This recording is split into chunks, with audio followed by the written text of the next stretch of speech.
안녕하세요. 결혼한 지 1년도 되지 않아서 추악한 시댁과 남편의 민낯을 알게 되었습니다. 남들보다 결혼을 늦게 한 만큼 배우자를 고르는 데 있어서 신중했다고 생각했는데 실은 그게 아니었어요.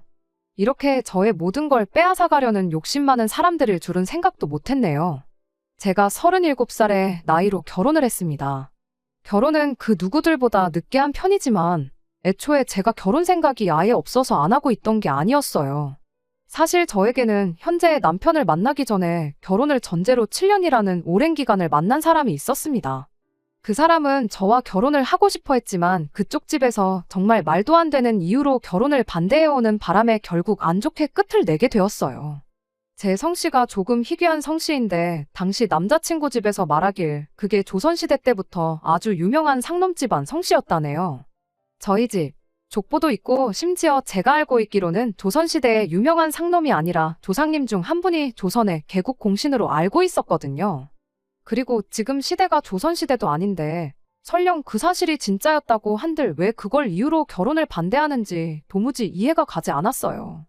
시간이 지나면 부모님도 이해해 주실 테니 기다려보자던 당시 남자친구의 말에 속절없이 결혼 허락을 받아내겠다고 허송세월 시간만 보냈습니다. 하지만 인내심을 갖고 기다리던 백날 이야기를 해보던 간에 애초에 처음부터 믿을 생각이 없던 사람들을 이해시킬 방법은 없었습니다. 전에 만나던 사람이 중요한 건 아니니 여기까지만 대충 말하고 넘어가겠지만 아무튼 그렇게 자기 부모님 뜻을 꺾지 못한 남자친구하고는 결국 각자의 길을 걷기로 하고 이별을 하게 되었습니다.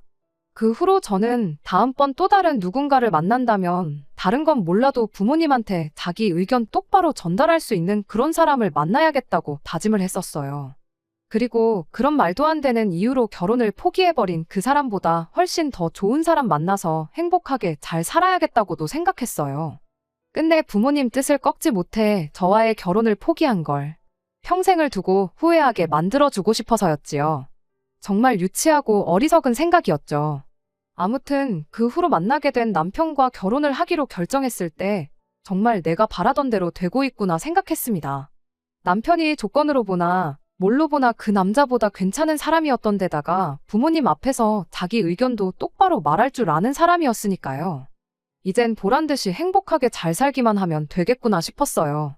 하지만 지금 상황이 이렇게 되니 그때 그냥 그렇게 된 거 조급해하지 말고 시간이 흘러 자연스럽게 새로운 인연이 나타날 때까지 그냥 기다렸다면 오히려 더 좋은 사람을 만날 수 있었지 않았을까 싶은 후회가 막심합니다. 별것도 아닌 이유를 가지고 왜 그렇게 결혼을 서둘렀는지 싶어요.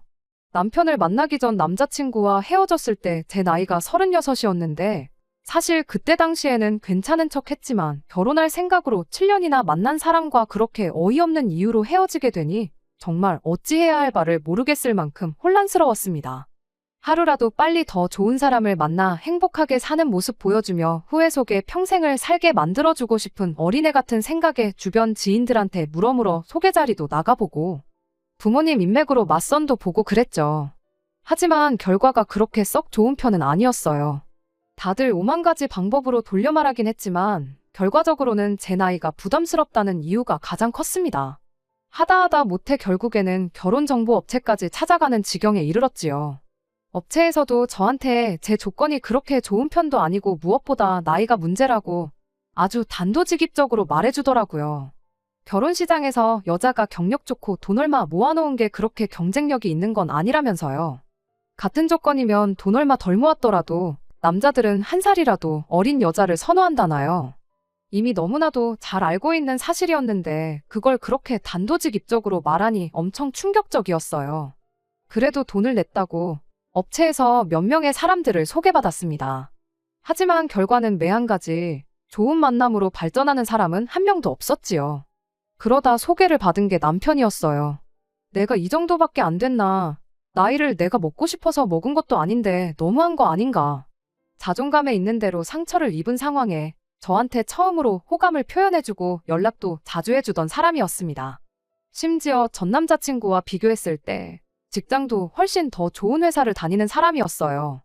그러던 중 한 3번 정도의 만남을 가졌나 남편이 먼저 결혼 이야기를 꺼내왔습니다. 우리가 몇 번 만나보지 않은 건 알지만 자기 나이가 나이다 보니 집에서도 하루라도 빨리 결혼하기를 원해한다며 꺼낸 급한 청혼이었어요. 어차피 결혼하려고 업체에 가입한 건데 괜히 연애 같은 거 하면서 시간 낭비할 필요가 뭐가 있느냐고 묻는데 막상 그 질문에 딱히 반박도 할 수 없었고 심지어 저도 행여나 이 사람을 놓치게 된다면 평생 내 인생의 결혼은 없는 거겠구나 하는 조바심이 들었습니다. 그렇게 최대한 빠른 시일 내로 결혼을 하기로 서로 이야기가 되었죠. 그렇게 처음 시댁에 인사를 드리러 갔을 때 일인데 시어머니가 대뜸 저한테 나이가 꽤나 많은 편인데 여지껏 결혼 안 하고 뭐 했냐는 식으로 말을 꺼냈었어요. 한마디로 나이가 많은 게 당신 마음에 들지 않는다는 소리나 마찬가지였지요. 그런데 그때 남편이 단호하게 시어머니한테 한마디를 던지더군요. 나이만 두고 보면 자기 나이가 더 많은데 어떻게 그런 무례한 질문을 하시냐고요.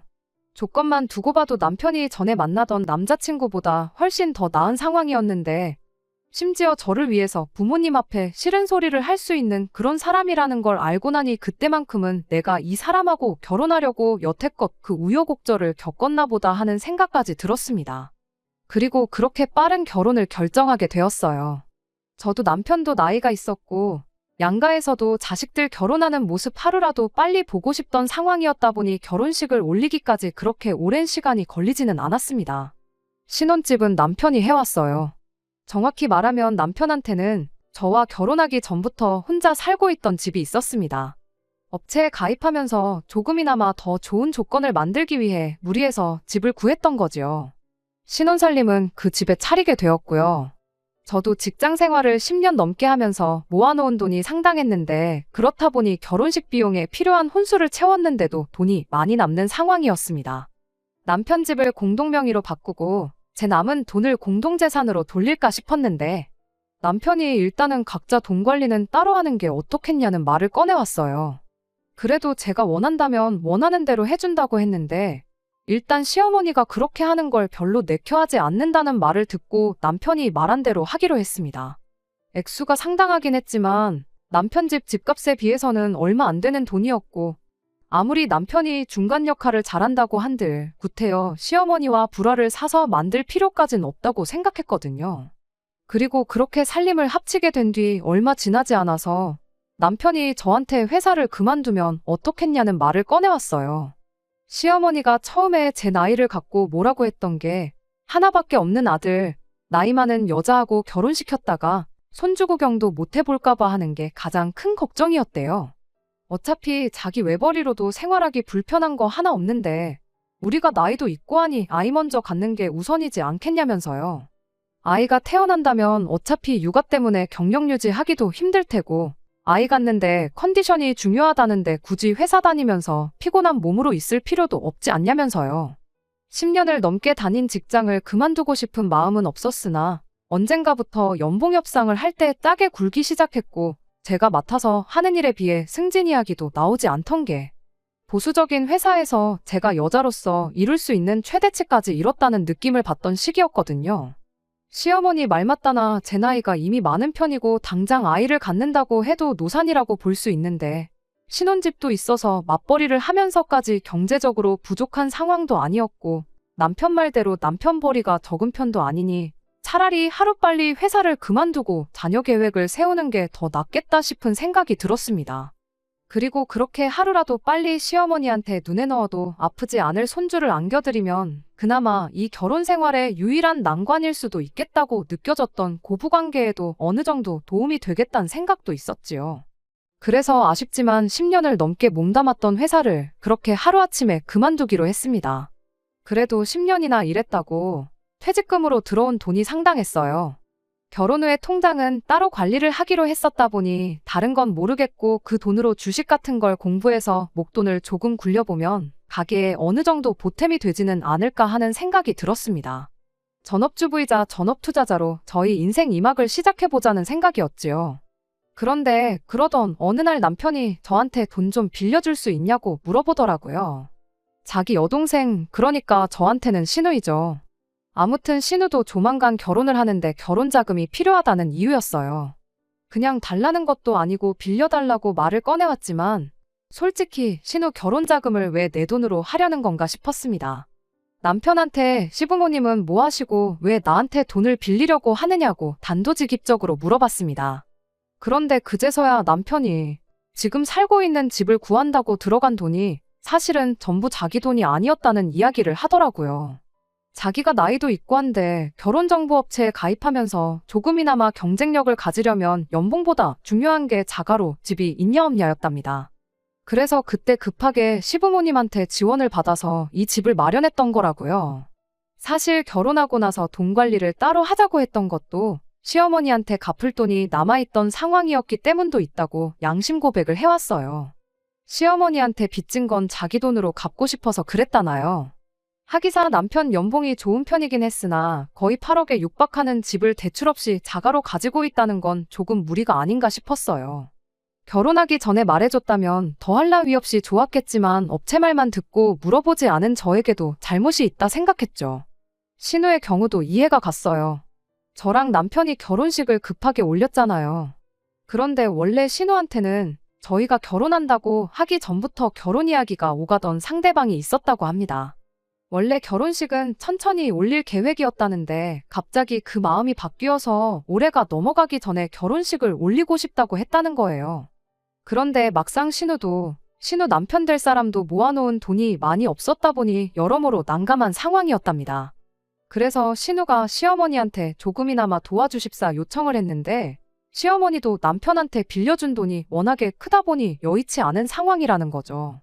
그런데 제가 이제 직장까지 그만둔 상황에 남편이 신우 돈을 빌려주겠다고 대출까지 받게 된다면 당장 생활이 힘들어질 게 뻔한 상황이었고 그러던 중 제가 모아놓은 돈과 퇴직금이 상당하다는 게 기억나서 염치불구하고 물어보는 거라 하더라고요. 그리고 그 돈은 정말 잠깐만 빌리는 거라고. 이 집을 살 때 지원해 주셨던 돈 말고도 시부모님이 아는 분한테 빌려준 돈이 꽤나 있다고 하더군요. 그리고 그 돈을 조만간 돌려받기로 했다고. 그러니까 일단 급한 대로 제 돈을 신우한테 먼저 빌려주면 늦어도 반년 내로 시부모님이 이자까지 조금 더 쳐서 제 돈을 갚아주실 거라고 이야기를 하더군요. 결과적으로는 시어머니가 신우한테 돈을 빌려주는 그림이니 그때까지 잠깐만 돈을 빌려줄 수 없냐는 소리였죠. 결혼식을 당장 올리는 것도 아닌데 그냥 반년만 기다리고 시어머니한테 빌리면 됐지. 무슨 돈이 필요한가 조금 의아했는데 남편이 신우가 집을 구하는 중이라기에 그런가 보다 하고 넘어갔습니다. 마침 저도 계획에 없던 퇴사로 퇴직금이라는 목돈이 추가적으로 들어온 게 있으니 여유가 있는 편이기도 했고요. 거기에 이자 조금 쳐서 준다고 하니 주식 대신 다른 곳에다가 투자해서 이자 수익 좀 받게 되는 느낌으로 생각하고 그렇게 신우에게 퇴직금으로 들어온 돈과 그간 제가 모아놓은 돈까지 합해 2억을 빌려줬습니다. 그렇게 없는 돈인 셈 치고 지내고 있었는데 갚기로 6개월이 지났는데도 제 돈을 안 돌려주는 거예요. 그렇다고 신우가 결혼식을 올린 것도 아니고 집을 산 것도 아니었고요. 그때부터 뭔가 안 좋은 촉이 들기 시작했지요. 조금 늦게 갚게 되면 늦는다 뭐다 가타부타 말이라도 있어야 할 텐데 시부모님도 신우도 저한테 빌려간 돈에 대해서는 이런 방구 언급조차 하지 않더라고요. 설마 그래도 가족인데 돈을 떼먹기야 하겠어 하고 생각하려고 했지만 그로부터 몇 주가 더 지나니 괜스레 자꾸 신경이 쓰이기 시작했습니다. 그리고 그게 하루하루 저한테는 말 못할 스트레스이기도 했지요. 가족끼린데 빌린 돈 언젠간 돌려주겠지라고 하기에는 어쨌든 제가 10년 넘게 일해오며 차곡차곡 모아온 어떻게 보면 제가 결혼하기 전에 열심히 살아왔다는 증거이기도 한 돈이다 보니 더더욱이 신경이 쓰였어요. 그래서 참다 못해 신우한테 제가 연락해서 혹시 돈을 언제 갚을 수 있냐고 물어봤어요.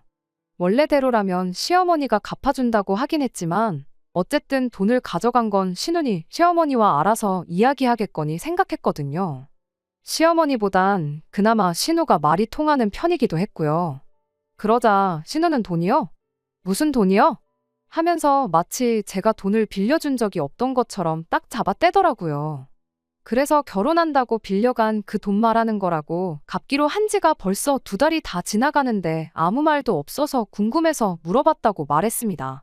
그런데 오히려 신우는 저한테 짜증을 내더라고요. 그게 왜 언니 돈이냐며 그 돈은 자기 돈이라고 오빠가 결혼할 때 자기가 빌려준 돈을 돌려받은 거라는 말을 하더라고요. 그게 무슨 말이냐고. 분명히 남편이 아가씨가 결혼하기 전에 집부터 구해야 한다고, 꼭 필요하다고 해서 저한테 사정사정을 해서 제가 빌려준 돈인데 무슨 말을 하는 거냐고 했죠. 신우는 그런 건 자긴 모르겠고 갚을 돈은 하나도 없으니까 이런 걸로 연락하지 말라고 하더니 전화를 그냥 끊어버렸습니다. 다시 전화를 했지만 신우는 제 전화를 받지 않았어요. 저녁에 퇴근한 남편이 신우한테 무슨 말이라도 들었는지 제 눈치를 보면서 들어오더라고요. 남편 불러 세워서 이게 무슨 일이냐, 내 돈 어디 갔냐고, 내 돈 내놓으라고 소리를 질렀어요. 남편은 실실 웃으면서 사실은 그렇게 됐어 라고 한마디 하더니 어떻게 된 상황인지 설명하기 시작했어요. 사실 집 살 때 시어머니 돈뿐만 아니라 신우 돈까지 빌렸다고 하더군요. 어차피 이제 한가족 아니겠냐고. 그러니 네 돈 내 돈 따로 가르지 말자면서 그래도 시어머니 돈은 이제 천천히 갚아도 되니까 다행 아니냐는 겁니다. 이러나 저러나 자기 명의로 집도 있고 대출도 없으니 앞으로 모으는 대로 다 우리 돈 아니겠냐고 하는 거예요. 지금 나랑 장난하자는 거냐고. 그럼 애초에 그렇게 설명하지. 그리고 왜 또 멀쩡히 잘 다니고 있는 직장은 그만두라고 한 거냐 따졌죠. 그랬더니 제 퇴직금이 없었으면 신우한테 돈을 다 못 갚는 상황이니 어쩔 수 없었다는 미친 소리를 하는 겁니다. 그리고 자기가 집이라도 갖고 있었으니 제가 결혼을 결심한 거 아니겠냐고. 이 집이 없었으면 아마 제가 자기랑 결혼을 안 해줬을 거 아니냐입니다. 이런 인간하고 아이를 갖는다고 무턱대고 직장부터 그만둔 제가 다 바보 같습니다. 일단 집 명의라도 공동명의로 돌려놓던가, 그러기 싫으면 집 담보로 대출받아서 내 돈부터 돌려달라고 이야기는 해놓은 상황이에요. 원래도 제 돈을 공동재산으로 하기로 하지 않았냐며 뭐가 다르냐고 하는데 솔직히 사기당한 기분이에요. 애초에 신우가 남편에게 2억을 빌려줬다는 것부터가 믿기지가 않아요. 제가 10년 직장 생활하면서 퇴직금까지 합친 게 2억이에요. 신우가 저보다 4살이 어린데 직장도 그냥 평범한 중소기업 사무직이거든요. 그 정도면 직장인 되자마자부터 1,000원 한 장 안 쓰고 모아야 그만큼 모을까 말까일 텐데 애초에 제 퇴직금까지 생각해서 신우 시집 보낼 돈을 마련해 주려고 계획적으로 사기를 친 거 아닌가 하는 생각까지 듭니다. 남편 얼굴 볼 때마다 진짜 한두 대 쥐어박는 걸로는 화도 풀릴 것 같지도 않아요. 이거 어떻게 해야 좋은 걸까요? 안녕하세요. 제가 평생을 바쳐 모은 돈에 퇴직금까지 신우한테 몽땅 털어다 준 남편 때문에 사연까지 보냈던 쓰니입니다. 일이 어떻게 잘 풀리게 돼서 이렇게 후기를 보내게 되었어요. 가족끼리고 반년이면 돌려준다고 했으니 차용증도 쓰지 않았거든요. 이대로 내 돈 평생 못 돌려받겠구나 반쯤 포기하고 있었는데 제가 돈을 빌려줬던 걸 입증만 할 수 있으면 그 자체가 차용증이나 마찬가지라는 댓글을 읽고 한 줄기 희망을 갖게 되었습니다. 신우한테 내 돈 3억은 언제 갚을 거냐고 문자를 하나 보냈어요. 아니나 다를까 신우가 자기가 가져간 게 2억이지 언제 3억이 됐냐고 발끈해서 답장을 보내더라고요. 3억이 아니라 2억인 건 저도 알고 있었고 단지 저는 신우가 저한테서 2억을 가져갔다는 증거가 필요해서 일부러 미끼를 던진 거였습니다. 이미 증거가 생긴 마당에 더 길게 기다릴 필요가 있나 싶어서 그 길로 신우를 사기죄로 고소했어요. 남편은 남편대로 사기 결혼으로 혼인 취소 소송을 걸었고요. 갑자기 날라온 소장에 신우가 쫄아서는 돈을 조금 써서 당장은 못 돌려주고 한 2년만 기다려달라고 하더라고요. 그 짧은 사이에 뭘 얼마나 썼길래 5천이나 비는가 싶었지만 제가 알 바 아니었죠. 기다려줄 생각도 없었고요. 그 길로 시어머니한테 전화해서 딸 콩밥 먹이고 싶지 않으면 내 돈만 들어서 가져오라고 했습니다. 남편에게는 사기 결혼을 이유로 위자료까지 받아낼 수 있었어요.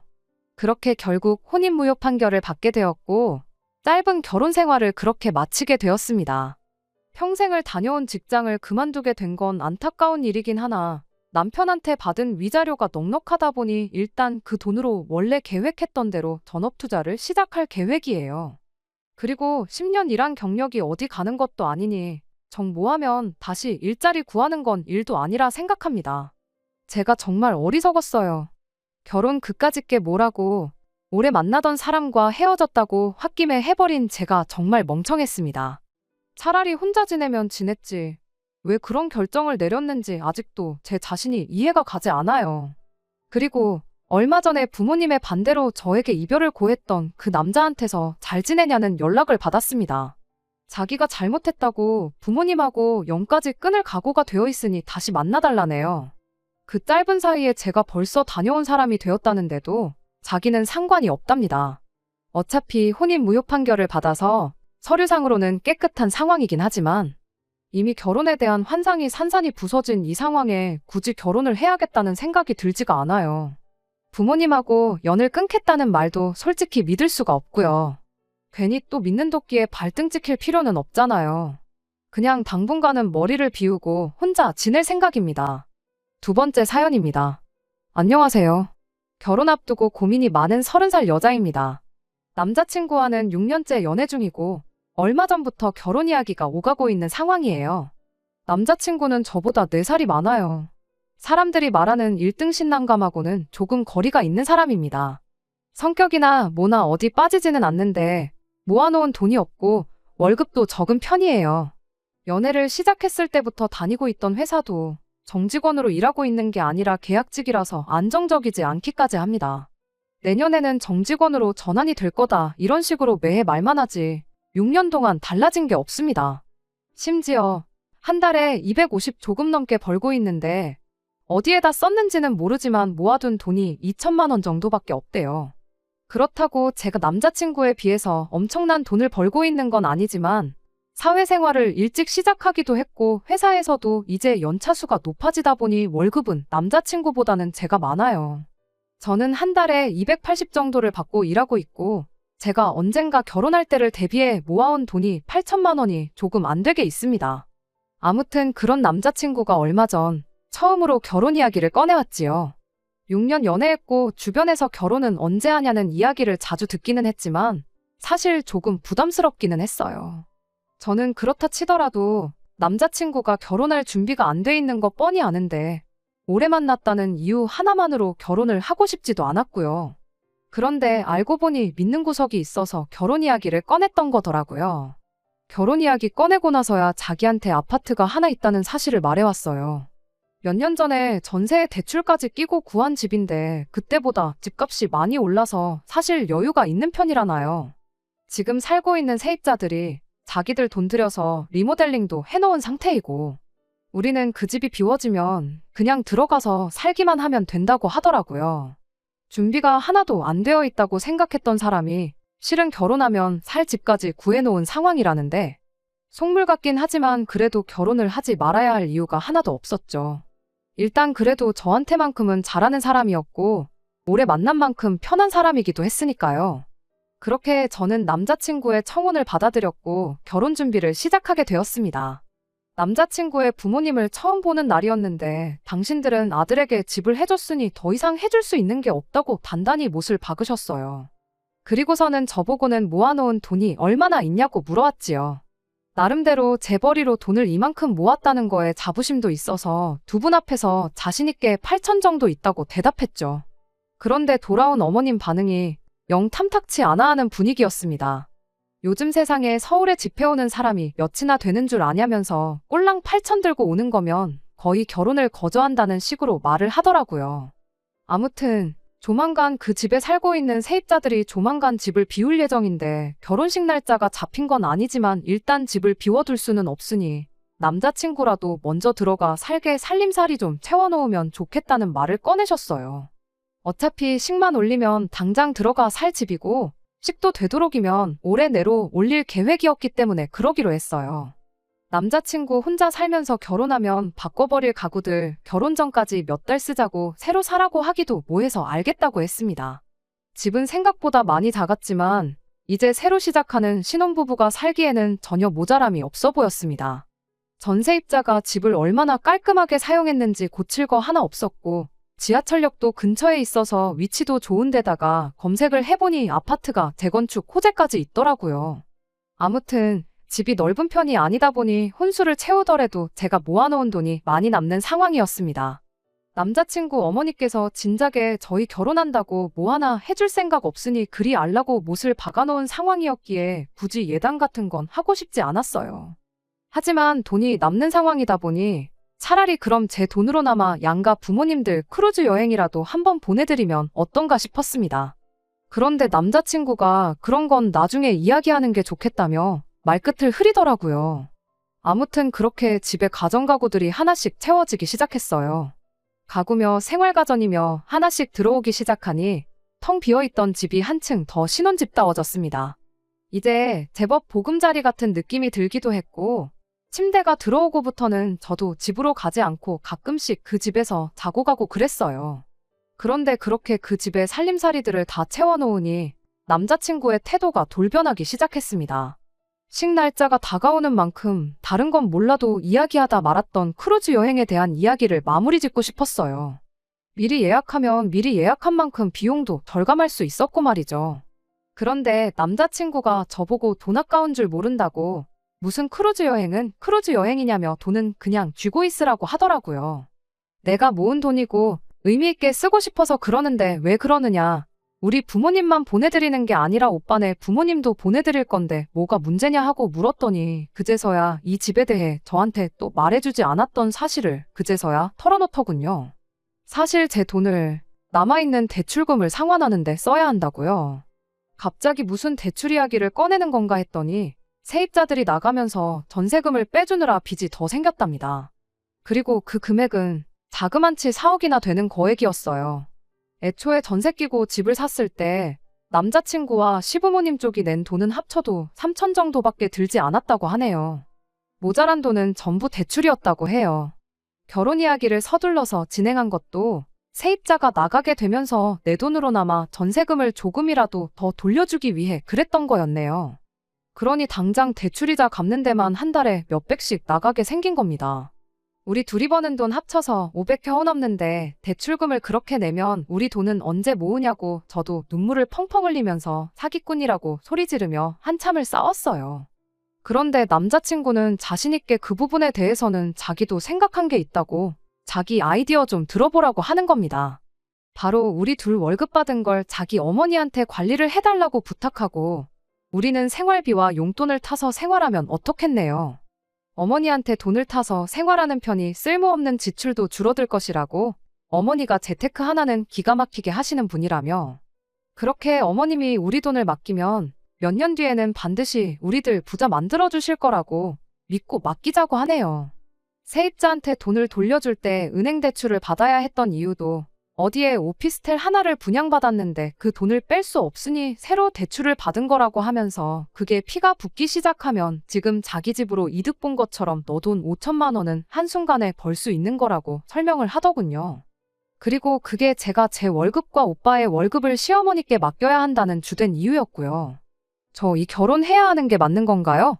남자친구 말대로 제가 모은 돈을 대출원금을 상환하는데 전부 사용해버리면 저는 혼수에 제 돈 5천까지 말 그대로 8천을 전부 써버리는 거고 남자친구는 달랑 3천만 지원해준 거나 마찬가지 아닌가요? 그 와중에 제가 시집 잘 왔다, 인생 거저먹는다는 소리까지 들어야 하는지 심지어 앞으로 벌 제 돈까지 전부 다 시어머니 주머니로 들어가야 하는 상황인데 말이에요. 이미 살림살이 다 채워놓았는데 물을 수도 없고 정말 미치겠네요. 사연 들으시는 분들의 좋은 조언 부탁드리겠습니다. 안녕하세요. 후기 기다려주신 분들 감사합니다. 결론부터 말씀드리면 파혼을 했어요. 시어머니한테 돈 맡기자는 소리는 제가 우겨서 없던 일로 하기로 했어요.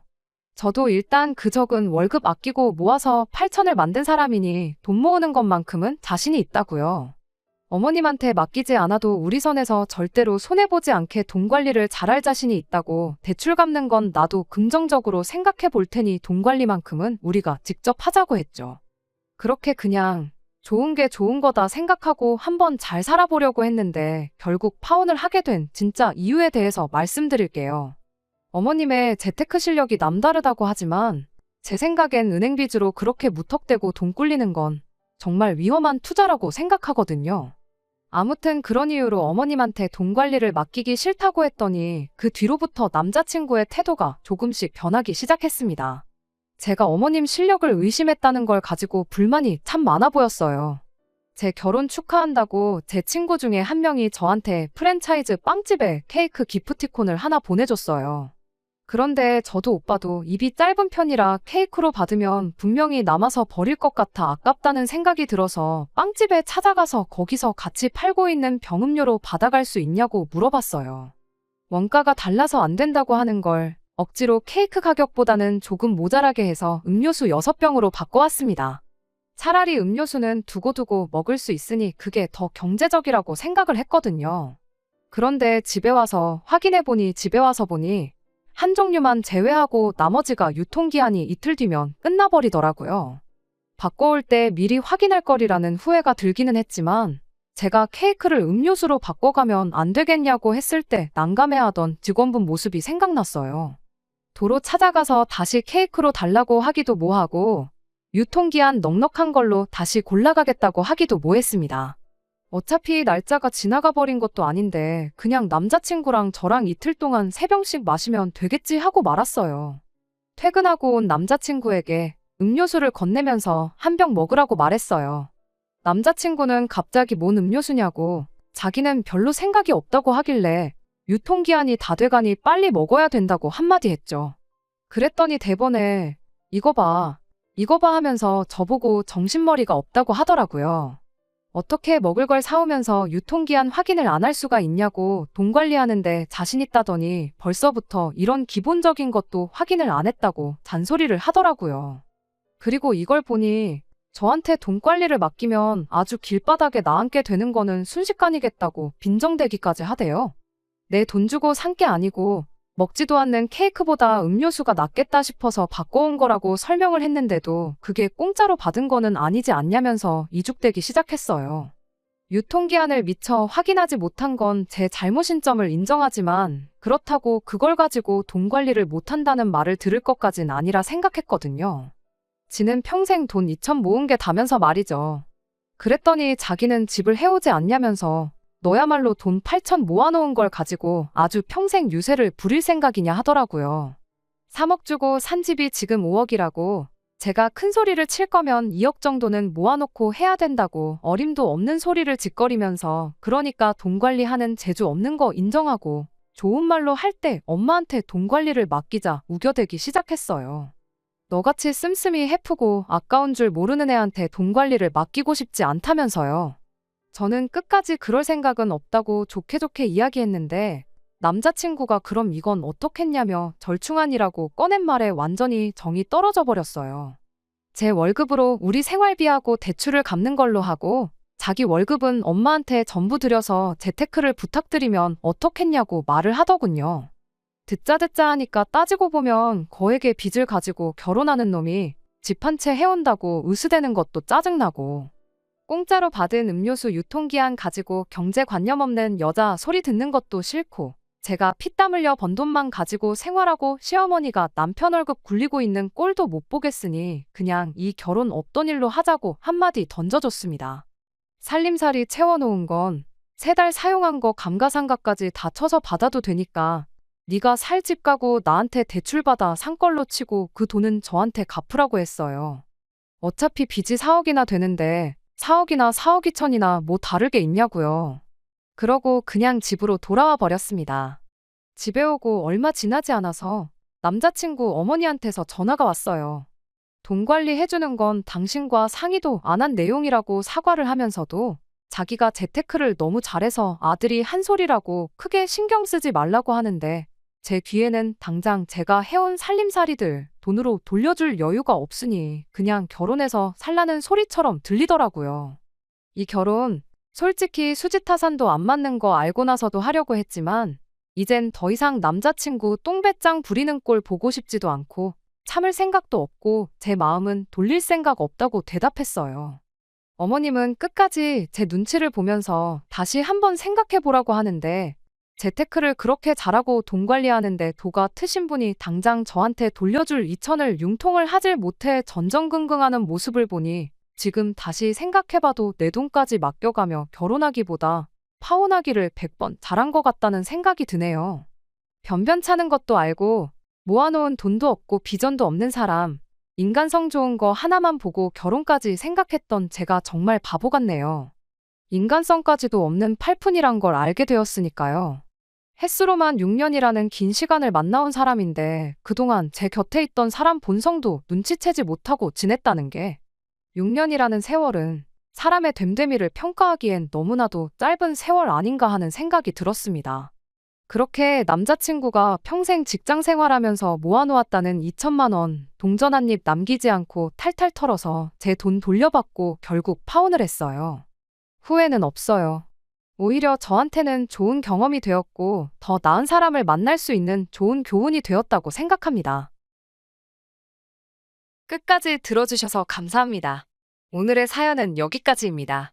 구독과 좋아요, 알람 설정 부탁드리고 더 좋은 사연으로 다시 찾아뵙겠습니다. 감사합니다.